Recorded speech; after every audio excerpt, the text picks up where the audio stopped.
to Top 5, a show where we count things down from number 5 all the way to number 1. And this week, of course, it being the first week in January, everybody wants a best of list, but we're not doing that. No, we're not doing a best of list. We're doing a top 5 list. And that top 5 is going to be spread across anything. I am specifically looking at this as favorites of mine, not necessarily looking at things that everyone else considers the best of list, because quite frankly, I didn't see every movie or listen to every album or read every comic book that was released in 2023. So of the things that I indulged in media, that's what I'm picking from for my top 5. And of course, Rodrigo is here and Matthew is here. Matthew, why don't we start off with your number 5 of 2023? Sure. My number 5 actually is, I think, a late entry because I accidentally caught it in mid-November. And it is a movie, but I think it's a movie with an asterisk because I don't know if it was released in theaters. But I definitely saw it somewhere on one of my cable streaming services, of which I have way too many. And it was the 2023 remake of The Caine Mutiny Court Martial. And I want to point this out. This is a very interesting movie to me because I'm old now. But I remember being really young and seeing Kiefer Sutherland, who ends up playing Lieutenant Commander Queeg, Captain Queeg, in this film. I remember seeing him when he was a cool young 20-something vampire eating people on the beaches of Santa Carla. And I'm like, how will I ever believe him as this weird, over-the-hill, nervous wreck of a captain? And I got to tell you, it works. And it works really, really well. And I don't know if I believe any of the rumors about the relationship that he has with his father, Donald Sutherland. But as this movie begins, I swear to you, Kiefer is doing a dead solid, perfect impersonation of Donald Sutherland. And of course, I know I've seen The Caine Mutiny. I know I have seen it. I remember seeing Humphrey Bogart spinning 2 little metal spheres in his hands and going derpty, derpty, derp. But most importantly, I didn't remember how it ended. And so when I saw this, not only was I absolutely delighted by the all of the acting, by the directing, it's a really, really sharp script, but the ending just completely caught me by surprise. So just 100% across the board. If you have not seen it, I would definitely check it out. Very cool. All right, Rodrigo, what do you have for your top 5 of 2023 in your number 5 slot? In my number 5 type slot, I have, if you guys are sort of in my social media, you may have started to realize that I've been getting into K-pop. Yeah, who hasn't been getting into K-pop? Sure, but only like very specific things. Like I don't like a lot of pop music in general. So usually a song, and like K-pop songs are 10 things, right? They're a music video, they're the song, they're the choreography, and it's all sort of presented as a single package.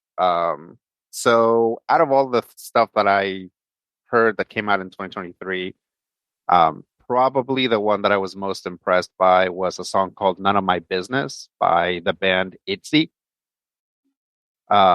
It is a summer breakup song, which again, a lot of pop songs are, especially from the girl groups, are either about love, like ongoing love or being into someone, or about being a cool girl and no one's going to stop me.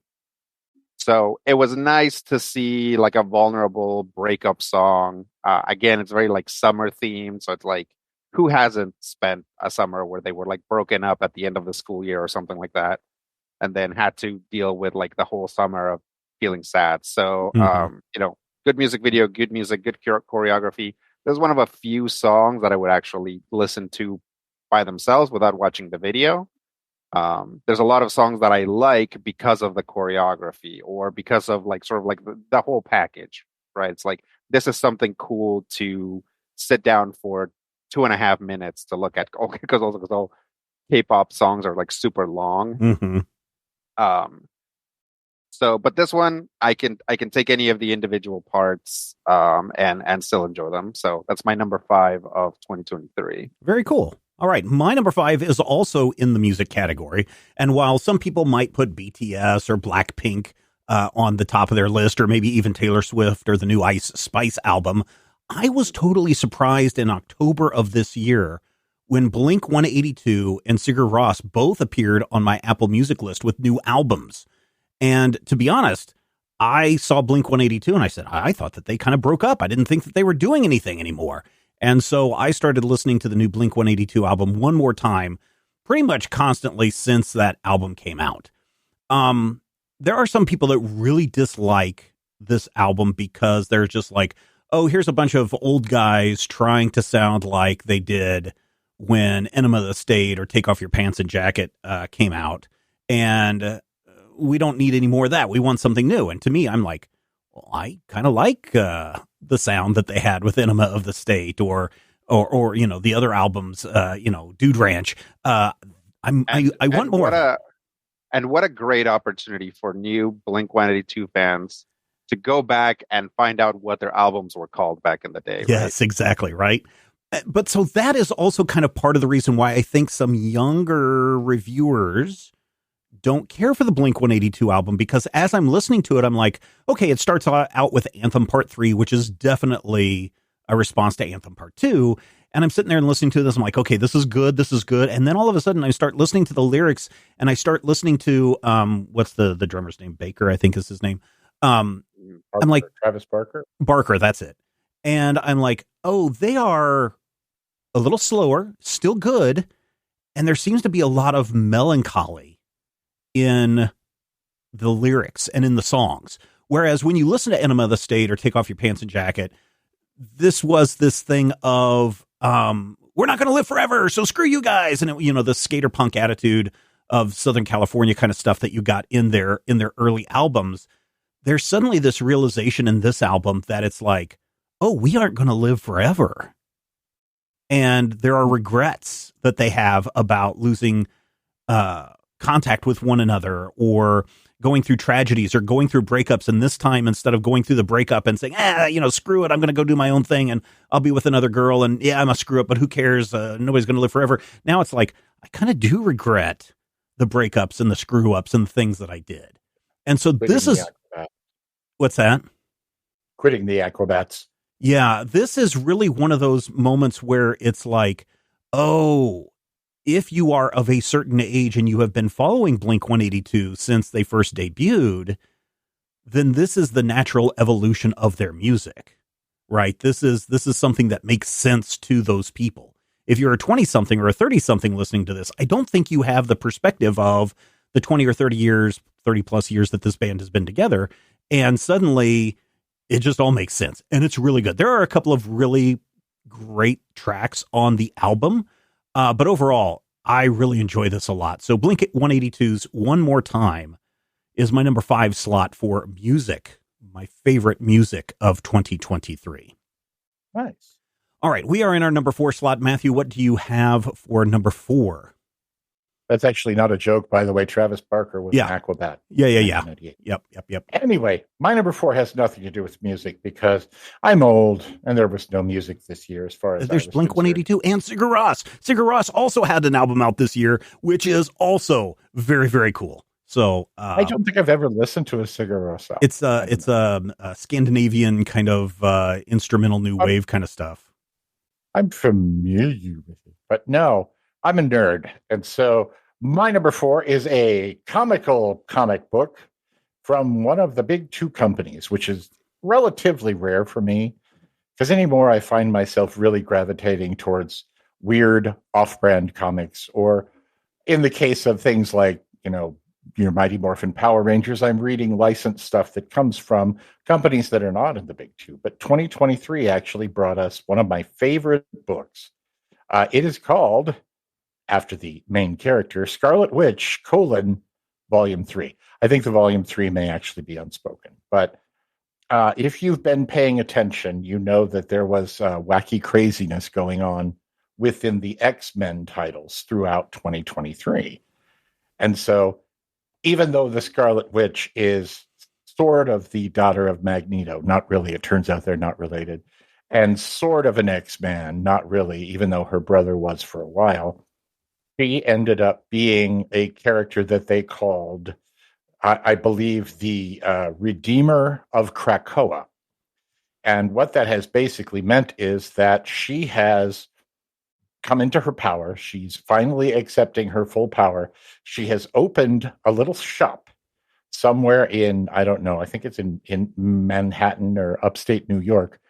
And wherever you are, if you're a person in trouble and you walk through a particular door and you're looking for help, you will end up in her store in upstate New York, and she will use her magical powers to help you. It's really neat because, first of all, it's the first appearance of someone who may or may not be Darcy from the MCU, as played by Kat Dennings. Certainly, she's drawn just like Kat Dennings. And by the way, the art is really, really wonderful. And this Sarah Pichelli is one of the artists that we've seen on this first arc. But it's written by Steve Orlando, who I remember working for DC for a very long time, for like maybe the last 3 or 4 years, and doing some of the best stuff of the DC Rebirth era.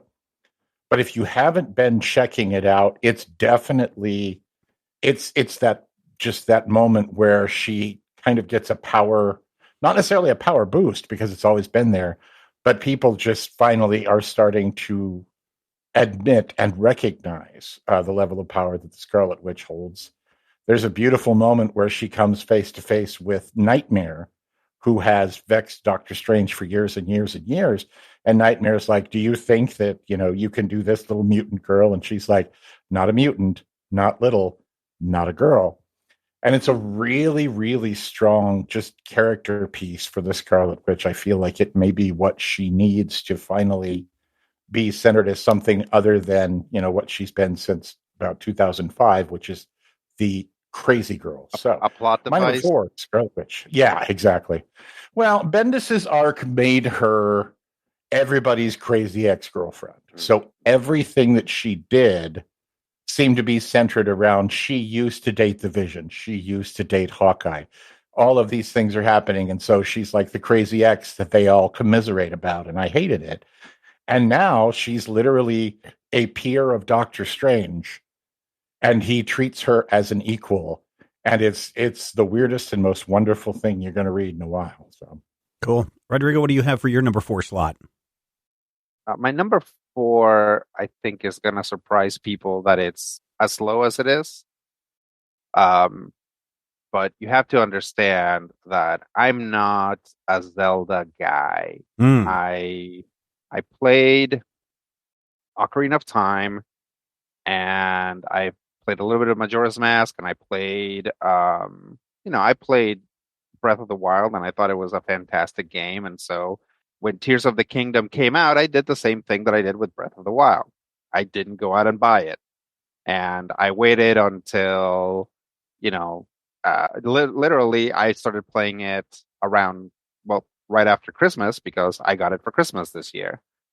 So I waited because it came out at the very beginning, or pretty close to the beginning of the year. So I waited until now to start playing it, and it is as good as they say. But again, I'm not this guy, right? I'm like, this is a game where if you look at the stuff that I like doing in games, and the stuff that this game wants me to do, the Venn diagram is actually surprisingly small, but this game is so well made, right? Tears of the Kingdom is such a good game. The physics, the all the thought that was put together towards all the mechanical stuff that you have to do is really amazing. This is all things that people have said before, but it's true, and it's good enough to the point where somebody who wouldn't normally care about this sort of game, meaning me, I'm here, sitting around being like, oh, I'll play for half an hour. And 2 hours later, I'm like, oh, I'm late for work. So what year is it? Yeah, exactly. So yeah, my number 4, Legend of Zelda Tears of the Kingdom. Yeah, if you were to ask my kids what video game they love this year, definitely they would have had Tears of the Kingdom on their list. But I didn't play it. I've got a Switch, but I did not play Tears of the Kingdom. I haven't even finished Breath of the Wild yet. So that's kind of telling because in 2022, I fell in love with the TRPG games like XCOM 2 and Hard West. And as I started getting into 2023 and playing those games, the one video game that I was most excited about releasing this year was the Lamplighters League, which did come out in October of this year. And I just have been having fun with this game since its release. The concept is, if you're familiar with tactical RPG games, that's what this is. If you're familiar with XCOM, then you know what this game is. The difference is this one is set just before World War II in an alternative universe where spooky monster type things exist. It is very much up my alley, especially with what we're doing with Critical Hit right now with the Punch All Nazis game. There aren't Nazis in this game, but there are this military unit run by these three, they're not monarchs, they're not mafia bosses, but they're kind of that way. And they're all trying to get into essentially the tower, the tower at the end of the world, which is the Tower of Babel, which allows you to control great power, and whoever has control of that eventually will take over the world. And it's a great concept, and the style and the look is great. I have enjoyed playing it. I'm not that great at it, but I still enjoy playing it and going through all the different missions. Unfortunately, the game did not sell very well, and at the end of 2023, just like 2 months later, the games company announced that they were releasing the final patch of the game, and that's it for the game. So no more updates, no more DLCs, none of that stuff coming for the Lamplighters League. But I loved it for what it was, and the Discord channel is still always actively buzzing with people that are doing things. Unfortunately, it just didn't hit the numbers that everyone else wanted it to, or I guess the game's corporate overlords wanted them to, and so it's not continuing. But it was by far my favorite game of 2023. All right, we are moving into our number 3 slot, and Matthew, what do you have for number 3? Gotta unmute. So my Discord updated, and now the button that I used to push to mute to make it light is now light. So when I push it, it's dark. And I don't know how that happened or why that happened, but I'm very mad about it. So anyway, I got that going for me, which is nice. Part of the reason that I don't like end of year lists or end of decade lists is because a lot of the times they tend to be heavily front loaded with stuff that came out near the end of the year.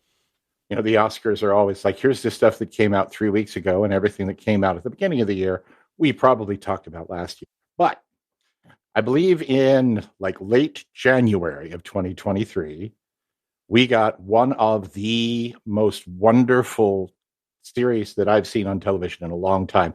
To literally, this is how good it was. I watched the first episode and subscribed to the streaming service in order to watch the remainder of the show. And I don't do that. That is not something that I do. I hate subscribing to streaming services. I hate, having to go and do any type of work. I want my pizza and my cable and all of my stuff to just come to me. So when I actually bought Peacock to watch Poker Face, you should know exactly what you're dealing with. And it's not just a really good kind of retro show for old people, although it is that. If you've ever watched a Quinn Martin production of like Barnaby Jones, if you really love the Rockford Files, if you love something like Monk or the classic Columbo. Yeah, I was going to say, this is very much not a Rockford File show. It's more of a Columbo show.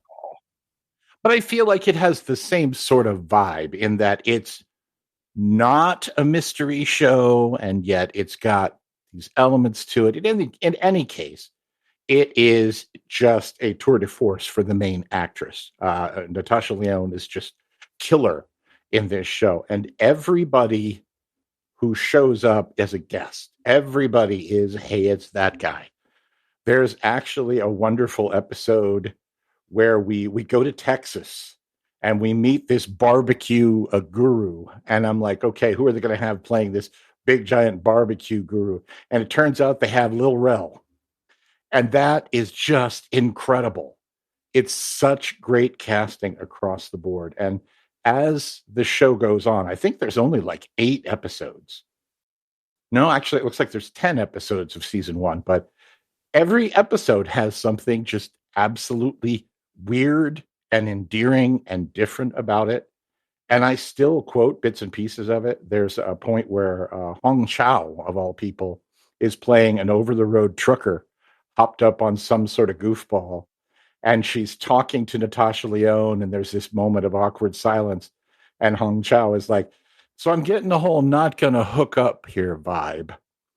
And I'm just like, that is such a great, terrible, but great line. If you haven't seen it, I think it's still only available on Peacock, so you got to give your money to NBC Universal.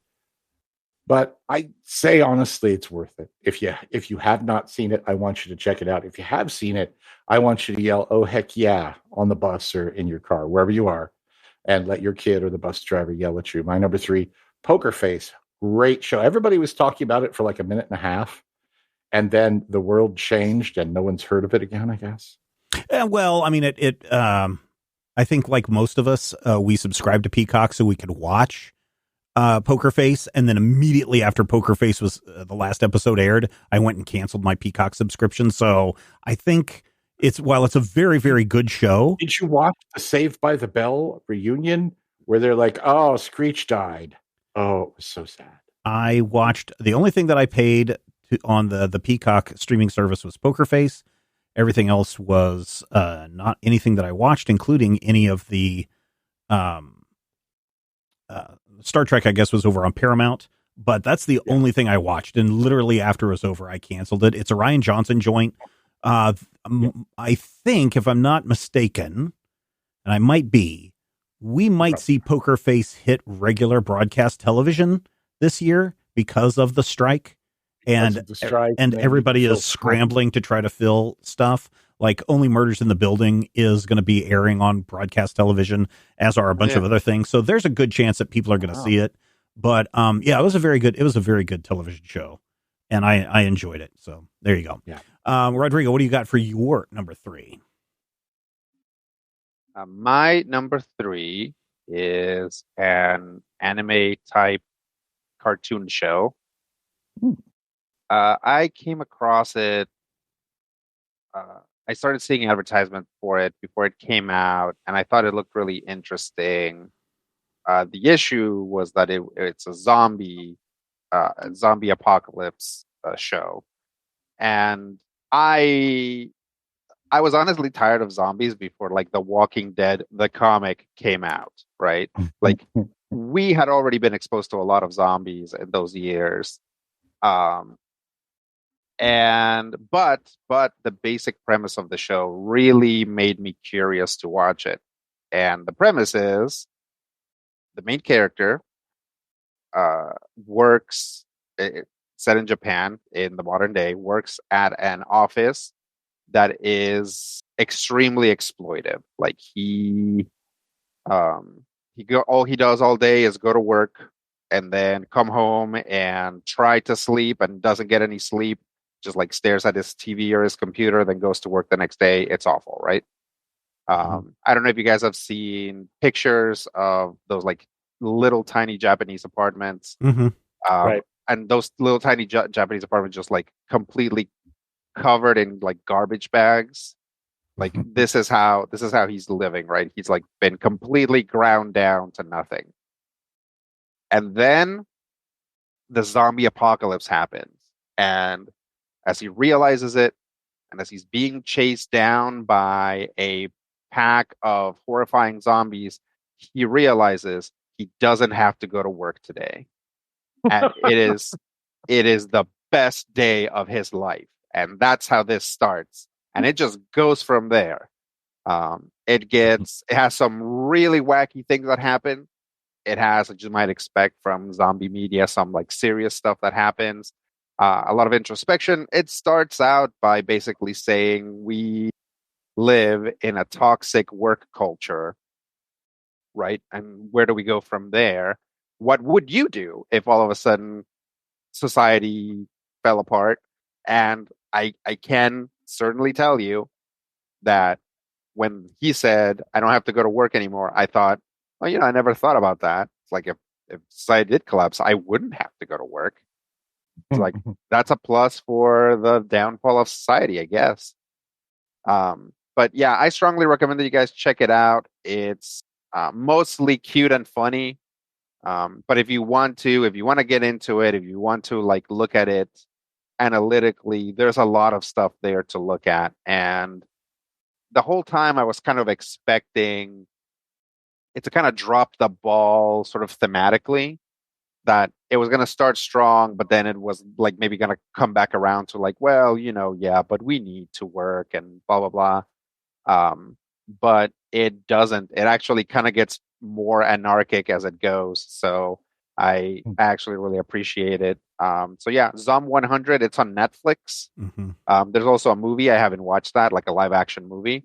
But certainly the anime is worth watching. Yeah, that just dropped on Netflix, didn't it? So it started like middle of last year, and okay. then it got stopped because the production in Japan stopped.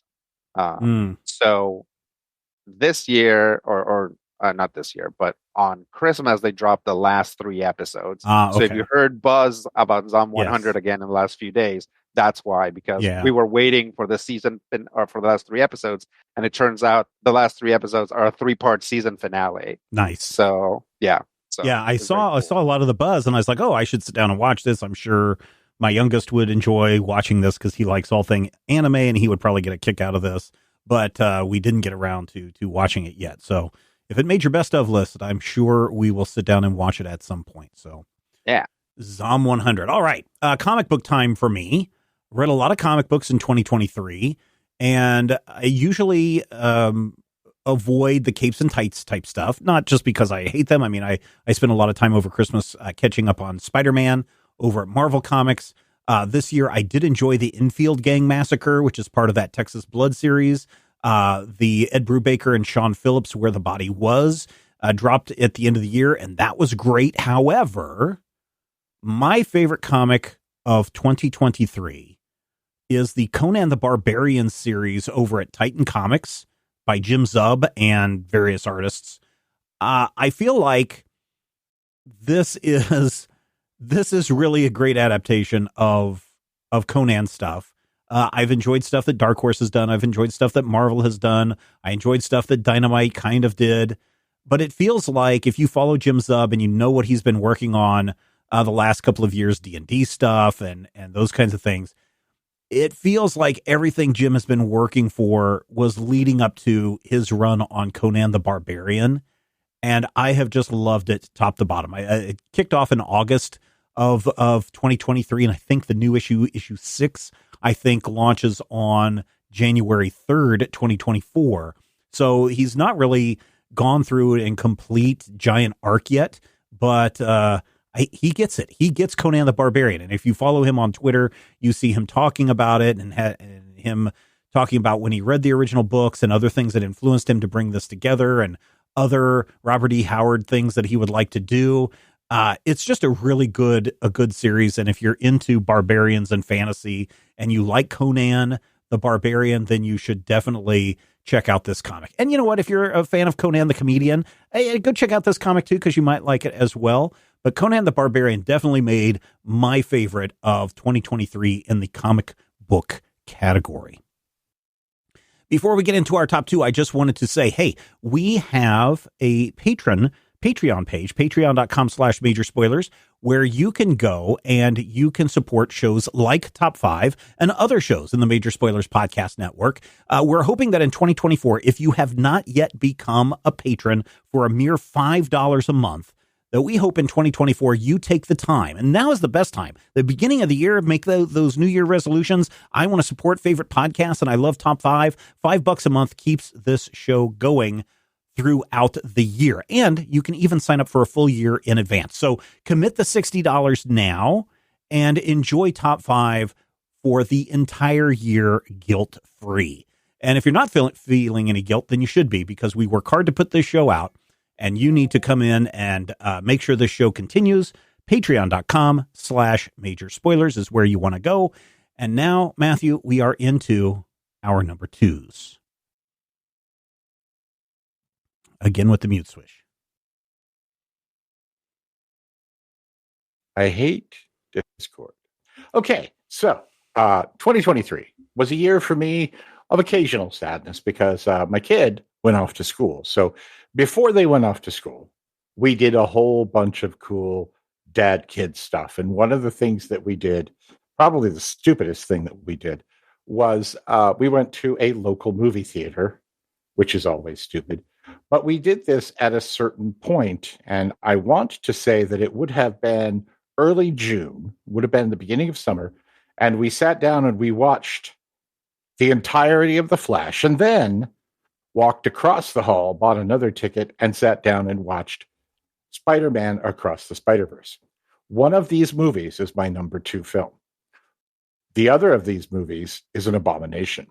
So, if you can guess which, okay, you guessed. Spider-Man Across the Spider-Verse is the sequel to the Spider-Man Into the Spider-Verse movie that Steven maintains, and not without support, is the greatest superhero film ever made. It is. It is by far the greatest superhero film ever made, and is a very close rival to being one of the best animated films ever made.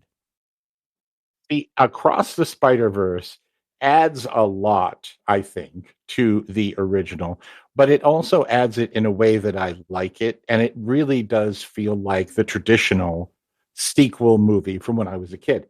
You get your Star Wars, pew, pew, pew, and then you get, Return of the Jedi, and everything is all creepy and scary and dark, and, as Dante Hicks noted, it's all a series of downer endings. Into the Spider-Verse takes what we know about Miles Morales' Spider-Man and expands it to, in some ways, ridiculous levels, because we get to see Earth 65, where Spider-Woman, Gwen Stacy, is active. We get to see a bunch of alternate Earths. We get to meet a Spider-Man from India. I believe his name was Paviter Prabhakar, which is just wonderful. And unlike the Spider-Man of India in the comics, he's actually interesting. But the whole movie really kind of expands on, and expands in unexpected ways on what we got from Into the Spider-Verse. Now, I admit I'm a little bit multiversed out right now, because literally everything has a multiverse. I'm just waiting for them to give me this weird multiverse version where we find out that Ted Mosby is actually Ross from Friends, just in another universe. So it's on Earth 2. But honestly, the multiversal stuff here works. And it works in a way that, a couple of things like maybe your She-Hulk didn't work that the same way. And your Spider-Man, the 3 Spider-Mans movie, what was that called? No Way Home, Gonna Go Home, Home, whatever the home is. That movie actually gets referenced in this film, which I think is the most just frightening part of the whole thing. But when I break it down, when I walk away from the Into the Spider-Verse movie, my thought was, this Miles Morales thing, this new stuff is cool. When I walked away from Across the Spider-Verse, I'm like, Miles is cool, but now I want to know more about Hobie, and I want to know about Paviter, and I want to know about Spider-Bite. And when I walk away from a film with the desire to go to the Wikipedia and look for, cool stuff, that to me is a successful movie. That really hooked my stupid collector's brain. So if you have not seen Across the Spider-Verse, you may want to watch it, because sometime in the next 7 to 12 years, there's probably going to be a third one. Well, yeah, because the Across the Spider-Verse ends saying to be concluded. So yes, Beyond the Spider-Verse is definitely going to come, whether it comes out this year or early part of 2025.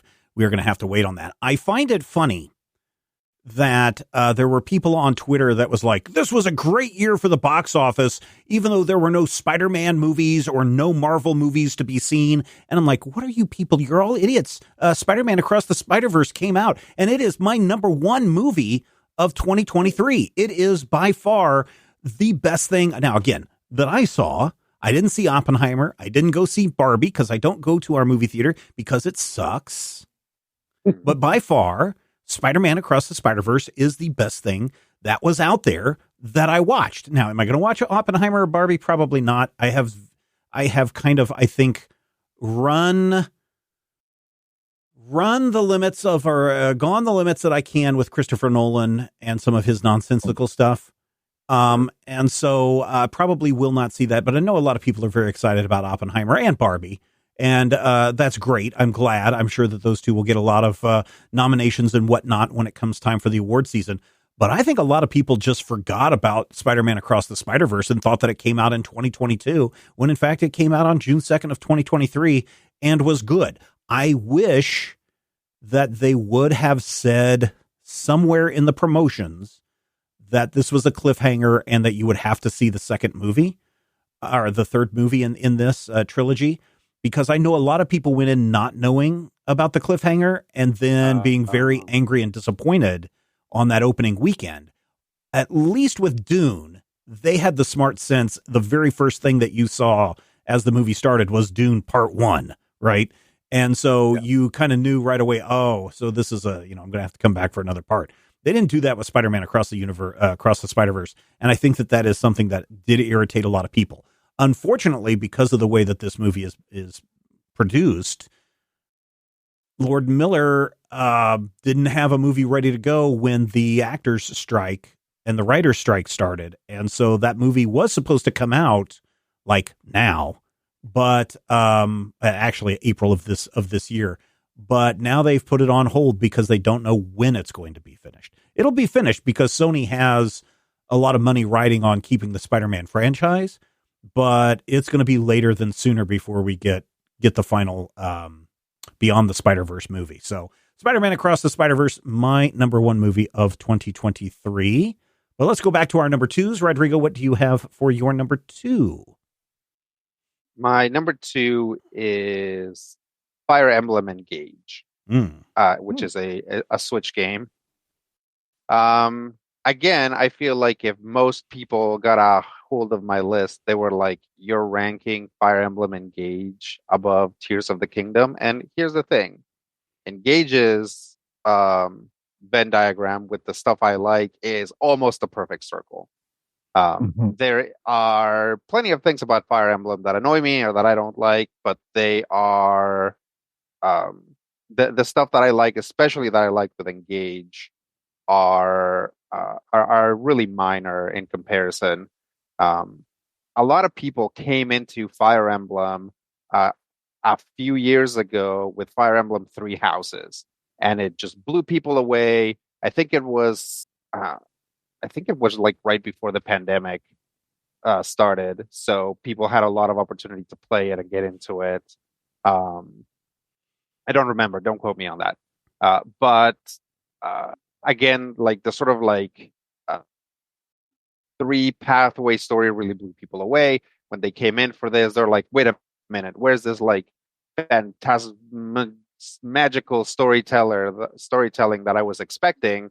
And what they didn't realize is that every Fire Emblem game for the past, 10 entries usually has some sort of gimmick, right? There's at least one Fire Emblem game that started the gimmick of like you can actually marry characters off, and then they have a baby, and now the baby becomes a unit in your army. There are Fire Emblem games that do other stuff that's completely. There's a Fire Emblem game. There's at least one Fire Emblem game where you basically do like a Pokemon. It's like one's red, one's purple, and depending on which one you pick, the story's different. And Fire Emblem's Three Houses gimmick was that branching storyline. So Fire Emblem Engage doesn't have a branching storyline because the gimmick is this thing where you get to equip characters from previous Fire Emblems, like their jewelry, and learn powers from them, and then swap them around and get different powers on your guy. And then your guy has all these different powers, and you get to customize how those powers work. And then you get to play the game through like that. I played this game all the way through 3 times. I played it all the way through the first time around, doing like pretty normal stuff.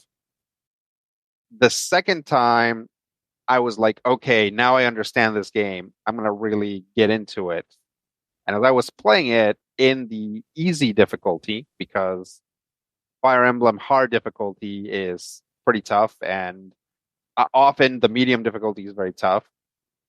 Um, as I was playing it in the easy difficulty, I realized that all of the like combos and interesting things that I wanted to do were way too powerful for the easy difficulty. So I'm like, I gotta go back and play it in the normal difficulty. So I played all the way through in normal, and at that point, I was just bouncing off the walls. I was like, hey, this guy is like a skinny knife guy. I'm gonna turn him into a knight, and I have the knowledge of the game to actually make him a serviceable to pretty good knight. It's like, oh, this character comes in a horse. I'm taking away their horse. I'm making him a archer. Go to the back. Like I'm just like changing everything around, customizing every character, sitting down characters that are important to the plot and be like, I don't care about you anymore. I'm going to focus on this random guy that joins your army apparently for no reason. And I had a great time with it. I played it for hundreds of hours, and it really took the DLC to finally make me go, okay, I'm tired of this game, because trying to beat the DLC, there's some maps in there that are like just really, I don't know what I want to say. Like, it's not just that they're hard; they're like boring hard. Like they're like the way to beat this is to like hole up and spend a lot of turns doing kind of nothing, waiting for the enemies to position themselves in such a way that you can get them or whatever. So it was not as much fun then, but I still played I played almost the entirety of like the final DLC stuff before I was like, okay, I've played the S out of this game. I'm good to like set it down for now. So yeah, my number 2, Fire Emblem Engage. Very cool. Did you play it on like expert mode or anything? I tried to give it a go in the most difficult mode just to try it out, and it is so difficult. You basically can't. And the thing is that your units are weaker earlier on. Mm-hmm. So the game kind of has a curve, right? Like it actually starts out very hard because your units are so weak. And then as you get stronger, it gets easier. And then there's like a difficulty spike. So it starts to get hard again. So I couldn't make it to that middle part at with the hardest difficulty, because my characters were just too weak. And I was used to characters, your beefy characters being able to take one hit at least. And then be able to back them up afterwards. But a lot of the time they couldn't. A lot of the time the enemies were so strong, or the enemies had positioned themselves in such a way that either they couldn't take that one hit, or if they took that one hit, there was another enemy following it up. So yeah, it's that anybody who beats it in like the ultimate difficulty, I forget what it's called. It's called something real, like probably called something like terrible and ableist, like maddening or something like that. Right. But yeah, it's something like that. All right. It's fun. It's fun to try, but I tried it a little bit and I was like, All right. We are now into our number ones. Because none of mine are in the same category, I can flop them around anywhere. So I'm going to put my number 2 up in the number 1 slot. But let's look at everybody's number 1. Matthew, what do you have for your number 1 favorite thing of 2023? Well, a moment ago, I was complaining about how the latest thing is the thing that sticks in people's head. And so I'm going to go with that. Because why not? When Amazon said we're going to make a TV show out of the most horrifying comic book ever, I said there's no way this is going to work. And then it did. And then they said we're going to make a spinoff, but the spinoff is not going to just be this. We're going to double down, and we're going to take the worst arc of the most horrifying comic book ever made, and we're going to turn it into its own show. And so when my number 1, Gen V, came out, I didn't want to watch it because I have read the arc upon which Gen V purports to have been based. And I can tell you 2 things. One, anybody who's read that arc probably had the same response that I did, which is I don't ever want to see that on film. And 2, it's not based on that at all. So if you have been avoiding Gen V, the spinoff of The Boys, because of the horror factor of, oh my God, are they actually going to do that? be aware that this is literally something entirely new and different, but it's also something entirely new and different in a weird and creepy way. And I kind of like that. It's got 8 episodes, and each episode has its own moment of bizarre, crazy brilliance that I kind of like. There's a point where a character has been wandering around and he seems to be mentally ill. He seems to be seeing things, and he keeps saying, I don't care, you're all puppets. And so at one point, there's a huge fight sequence featuring this character, and we see from his point of view, he's not speaking metaphorically. It's literal Fraggle Rock puppets. But the entire action sequence, which would have been just a horrifying CGI slugfest, ends up being puppets. So instead of sprays of blood, we see big confetti blasts and glitter everywhere. And at one point, he has what looks like a Muppet's head attached to a spine and is beating people with it like a flail. And it's so funny and goofy and silly until you think about what it is that he's actually seeing to make this happen. And I will say this, I like a series that can surprise me, because one of the bad parts of being me is that sometimes I'm too genre savvy, and I'll go into episode 1 and I'll see that last episode twist coming. And then I'll have to spend the whole show, justifying where it's going to go. But with this show, I literally forgot exactly where we were, what universe this takes place in. So when episode 8 ends the way episode 8 ends, I was mad at first, and then I realized, oh yeah, that's the only way this could have ended in this universe. Well, there's another way, and it would have been everybody dies, but then it'd be a what if. So if you have not seen Gen V, please be aware that it does have sex, it does have violence, it does have issues with self-harm and substance abuse. It has a mind controller who is just overtly terrible, but it's actually quite good. And the actors are super charming and do really, really fun stuff with their characters. So worst case scenario, you might be able to look at pretty people jumping around for 8 episodes. That's always fun. It's still my number 1, though, because I watched it just a few weeks ago. We ended up kind of glomming onto it and watching it all in the space of 3 weeks. And it's really good stuff. You should watch it. Very cool. Rodrigo, what do you have for your number 1 slot? My number 1 slot might also suffer from it being a more recent thing, or maybe benefit from having been a more recent thing. But it's probably one of the most impactful movies that I've seen in a while, and that's Godzilla -1. Oh, yeah. Have you guys seen it? I have not. I wanted to, but again, I hate going to our theater. Yeah. Understandable. Completely understandable. I basically had to get dragged to see it to begin with, because I don't love theaters. But my wife compromised by taking me to a theater that serves food, so I had a cheeseburger she lured me in with a cheeseburger to actually go to the theater.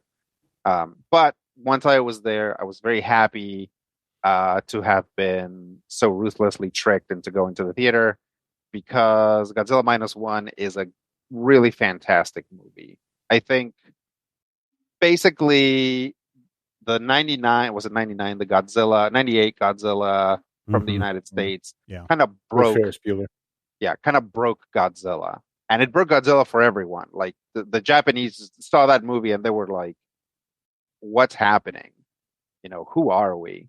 What are any of us doing here? And I think since then, there's been a lot of movies that have come out, both in the United States and in Japan, that are sort of trying to position Godzilla in different places, but sort of in a similar place, trying to sort of regain the awe of Godzilla, instead of seeing Godzilla as your cool friend who just happens to be taller than most buildings, right?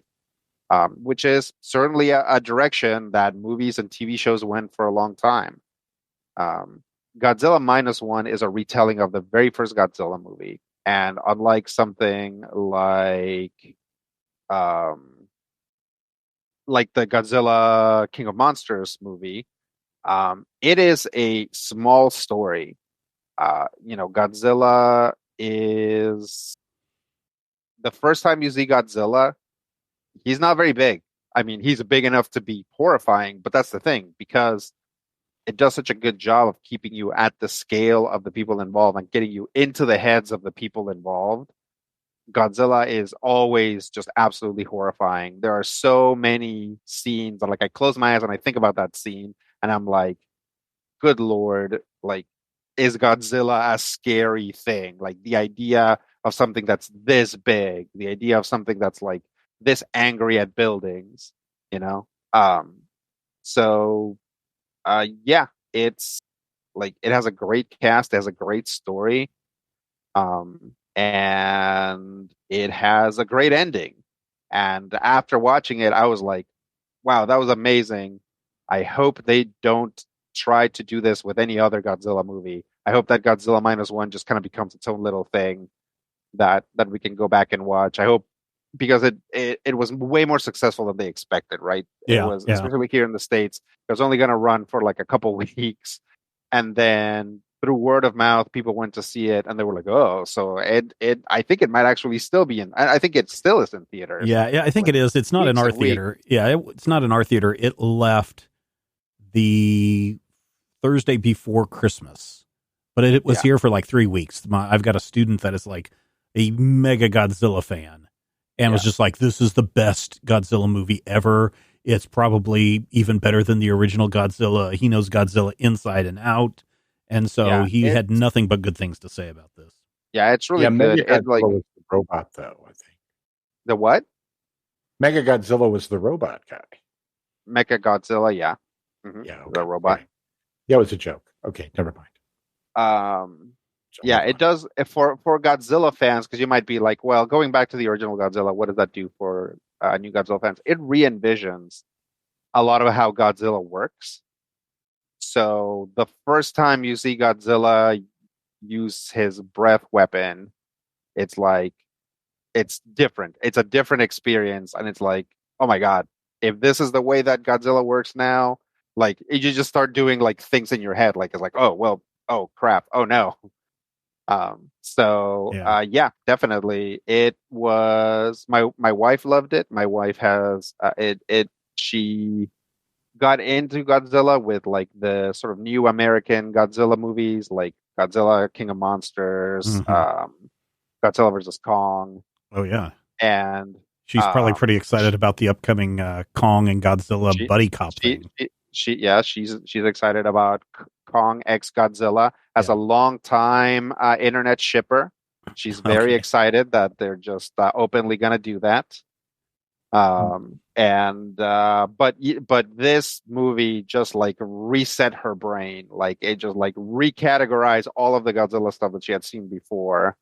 And again, hard for me to go to a theater. She's gone to see it at least twice, maybe 3 times.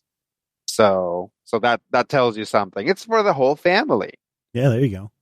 There you go. Cool. I cannot wait for it to hit the digital so I can watch it. But yeah, very much looking forward to it. All right. So here we go with my last entry for my favorite things of 2023. It is a television show, and it is now in season 3. I was blown away by season 1 and just thought it was the greatest thing. It's based on a series of books called Slow Horses. And it's a thriller kind of British spy thing where these screw up MI5 agents all end up at this place called Slough House. And through shenanigans, they always end up getting involved in a big case, whatever. I didn't like season 2 as much, probably because it took place during the summertime and everything was brightly lit. But November 29th, Slow Horses season 3 dropped on Apple TV Plus. And oh man, it is good.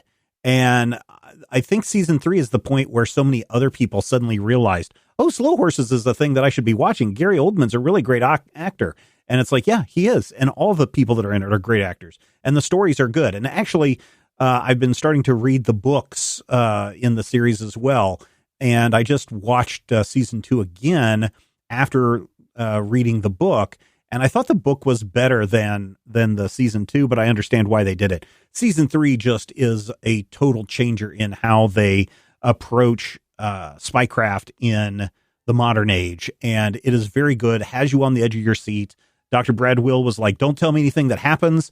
We're not finished with it yet. And I had to tell him, well, Brad, if you're worried that something bad is going to happen, just remember there's like 7 or 8 books in this series.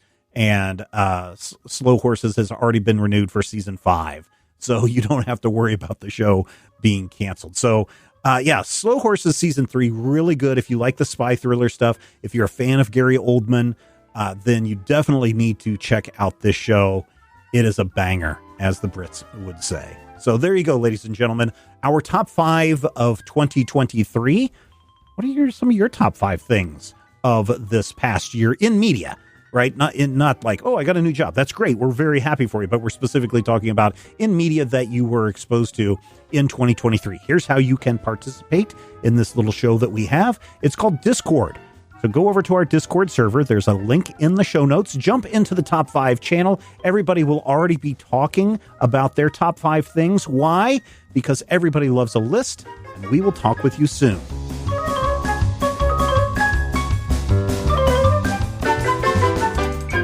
This podcast is copyright 2024 by Major Spoilers Entertainment, LLC.